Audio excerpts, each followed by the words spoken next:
La stupeur dominait dans le quartier où vivait le suspect des attentats à New York et dans le New Jersey.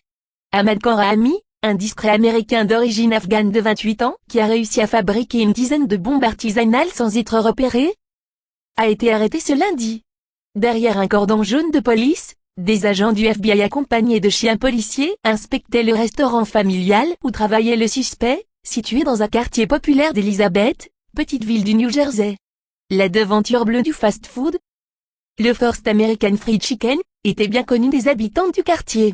Mais on en savait peu sur Ahmad Khan-Rahmi, qui n'était pas sur le radar de la police locale, a expliqué le maire d'Elizabeth, Christopher Bolvage. Le FBI comptait sur son interrogatoire pour dresser un portrait plus complet de celui qui est parvenu à concevoir une dizaine de bombes sans éveiller les soupçons, faisant 29 blessés légers dans le quartier de Chelsea à New York samedi soir. Un voyage en Afghanistan à l'origine de son changement.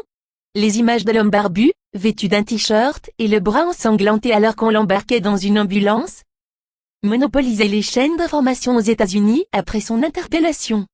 Son quartier, constitué de maisons d'un étage, est à forte dominante hispanique et beaucoup d'habitants n'y parlent pas l'anglais.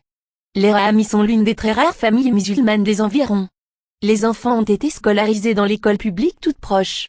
Le New York Times signalait une évolution radicale chez le jeune homme ces dernières années, lorsque certains amis ont noté un changement de comportement et de sa pratique religieuse après ce qu'il croit avoir été un voyage en Afghanistan. Il avait disparu pendant quelque temps il y a environ 4 ans, rapporte le quotidien.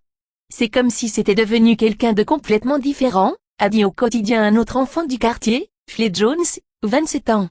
Il est devenu sérieux et s'est complètement renfermé. Un père rustre, les voisins se souvenaient surtout de Mohammad Rahmi. Le père, propriétaire du restaurant où travaillaient aussi ses fils et de la maison contiguë, à la façade en briques. Selon une source policière sur place, il était présent lorsque la police s'est présentée lundi matin à son domicile. C'est là que se situe la dernière adresse connue de Ahmad Khan-Rahmi, selon des médias locaux. La famille était installée sur cette avenue d'Elizabeth depuis 2002, date d'ouverture du restaurant. Tout le monde connaissait le père. C'est un rustre, qui ne dit presque jamais rien, a dit l'employé d'un pressing situé quelques mètres, qui a requis l'anonymat. La famille s'estimait discriminée un jour. J'étais sorti boire des coups et je suis rentré à 2 heures du matin. Je me suis arrêté pour manger au restaurant. Ils étaient toutes là, il y avait le père, le plus jeune fils et le type, qu'ils ont montré à la télé, ce remémore Miguel, qui habite depuis 20 ans une maison située à quelques dizaines de mètres. On discutait. On plaisantait, raconte-t-il, et là il me demande, de quelle nationalité es-tu? J'ai dit je suis moitié mexicain et moitié israélien. Ça a été la fin de la discussion. Le maire lui se souvient que ses services avaient dû contraindre le restaurant à fermer à 22 heures, après que des voisins s'étaient plaints du bruit, car il était ouvert en continu. Selon le New York Times, la famille de Ahmad Khan-Rahmi s'était plaint d'avoir été victime de discrimination raciale dans le cadre de cette affaire.